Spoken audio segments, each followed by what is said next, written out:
Nah, saya bacakan kepada saudara dasar firman Tuhan tentang gereja sel.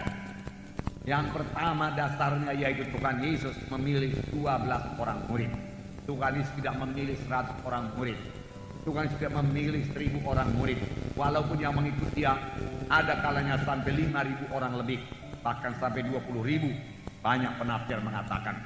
Tetapi dia memilih 12 orang muridnya untuk dijadikan murid, untuk bersama-sama dengan dia. Tertulis dalam Markus pasal 13 sampai 15. Saya membacakan kepada saudara.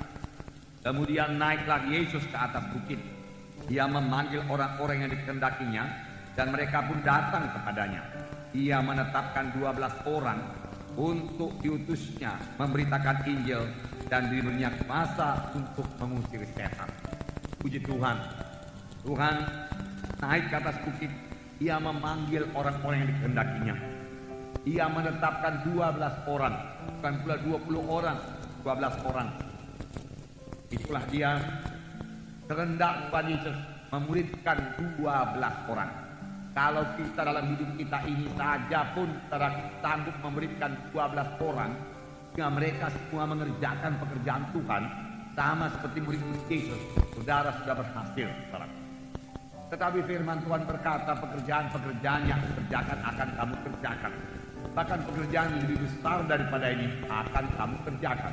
Sebab aku pergi kepada Bapa. Tapi biarlah kita genap dahulu 12 orang murid, barulah kita naik lebih banyak lagi. Amin, saudara. Itu sebabnya jumlah jiwa-jiwa dalam KKS, dalam satu kebaktian kelompok sel, tidak melebihi 12 orang. Kalau sudah lebih 12 orang, kelompok sel itu sebelah jadi 2. Tetapi sebelumnya tentunya harus ada yang jadi murid yang bisa memimpin KKS. 12 orang kudus yang memberitakan Injil. Memberitakan Injil. Jadi dalam KKS ada pemberitaan Injil. Dalam kelompok sel ada pemberitaan Injil. Dan diberinya kuasa atas setan-setan. Jadi sekaligus Tuhan melengkapi. Tuhan bisa melengkapi. Dan Tuhan mau melengkapi kita.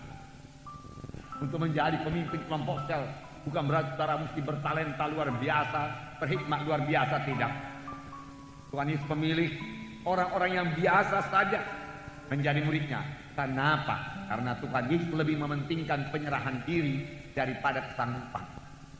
Kesanggupan bisa diberikan Tuhan, tapi penyerahan diri seseorang kepada Tuhan tidak bisa dipaksakan Tuhan. Itulah dari diri kita sendiri. Tapi saya percaya siapa yang menyerahkan diri kepada Tuhan akan diberkati Tuhan, akan dipakai Tuhan, akan dilengkapi Tuhan. Amin, saudara.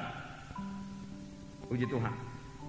Kita lihat lagi yang kedua dasarnya, yaitu dari gereja pertama. Sidang pertama bertemu di rumah-rumah. Yang pertama bertemu di rumah-rumah juga pada waktu dia masih ke bait Allah.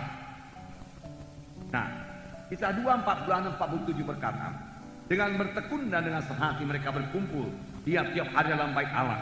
Mereka memecahkan roti di rumah masing-masing secara bergilir dan makan bersama-sama dengan gembira dan dengan tulus hati dan sambil memuji Allah. Dan mereka disertai semua orang. Dan tiap-tiap hari Tuhan menambah jumlah mereka dengan orang yang diselamatkan. Nah, dengarkan baik-baik. Mereka masih berkumpul di bait Allah. Kita juga masih kebaktian minggu seperti ini. Ada kebaktian pemuda-pemudi, ada kebaktian kaum bapak, kaum ibu, dan lain seterusnya, ada 2 sapaan. Tetapi di samping itu mereka juga bertemu di rumah-rumah. Apakah mereka perbuat di rumah-rumah? Ini dikatakan mereka bersama-sama makan dengan gembira. Dengan gembira. Amin, saudara. Dalam KKS harus ada kegembiraan. Harus ada gembira dalam KKS. Kemudian dengan tulus hati sambil memuji Allah. Jadi dalam KKS ada pujian pada Tuhan, ada persekutuan dengan Tuhan, ada kegembiraan, ada sukacita dalam KKS, ada persekutuan satu sama lain dalam KKS. Saudara, itu bukan persekutuan doa, itu bukan hanya penelahan Alkitab, bukan. Itu lebih daripada hal-hal tersebut. Itu adalah persaudaraan, keluarga Allah. Amin, saudara. Kisah 20 ayat 20 saya bacakan. Sungguh pun demikian, aku tidak pernah melalaikan apa yang berguna bagi kamu. Ini Paulus berkata, aku tidak melalaikan apa yang berguna bagi kamu. Aku ajarkan semua. Semua aku beritakan dan aku ajarkan kepada kamu, baik di muka umum maupun dalam perkumpulan di rumah kamu. Dalam perkumpulan di rumah kamu. Jadi sudah cukup banyak ayat saudara menerangkan bahwasanya mereka bertemu di rumah-rumah. Di rumah-rumah. Puji Tuhan. Gereja ini juga dimulai dalam pertemuan di rumah. Saudara. Kemudian berkembang menjadi pertemuan besar di gereja, tetapi kemudian kembali lagi ke rumah-rumah untuk kebaktian kelompok sel. Roma 16 ayat 3 dan 5 berkata, sampaikan salam kepada Priska dan Aquila, teman-teman sekerjaku dalam Kristus Yesus. Salam juga kepada jemaat di rumah mereka. Jadi ada jemaat di rumah Aquila dan Priscilla. Ada jemaat, puji Tuhan, tidak heran Aquila dan Priscilla diberkati Tuhan, karena mereka menampung sidang Tuhan di rumahnya. Lalu dalam rumah itu hadir Roh Kudus, hadir kuasa Tuhan. Sama sebagaimana rumah Obed Edom diberkati dalam segala perkara karena dia menampung baik Allah di situ. Yang ketiga, mengapa perlu KKS ini? Ya, tidak seorang pun mempunyai seluruh karunia-karunia Tuhan. Tuhan mau memberikan karunia-Nya supaya saudara minta, supaya saudara merindu. Saudara bayarlah harganya dengan banyak berdoa, banyak berdoa, banyak berdoa, banyak berdoa. Rindu untuk melayani jiwa-jiwa, rindu untuk memberkati sidang Tuhan. Karena karunia Roh Kudus hanya diberikan untuk memberkati sidang Tuhan, untuk kepentingan bersama, firman Tuhan berkata. Tuhan tidak memberikan karunia-karunia Roh Kudusnya kepada jiwa-jiwa yang tidak bersekutu dengan Tuhan, yang kurang peka kepada Tuhan. Sebab dalam menjalankan karunia-karunia Roh Kudus kita harus mendengar suara Tuhan. Untuk itu perlu persekutuan dengan Tuhan, perlu persekutuan yang dicapai dengan doa kepada Tuhan, doa kepada Tuhan. Tetapi tidak ada seorang pun punya 9 karunia. Hanya Tuhan Yesus yang punya seluruh karunia-karunia Roh Kudus.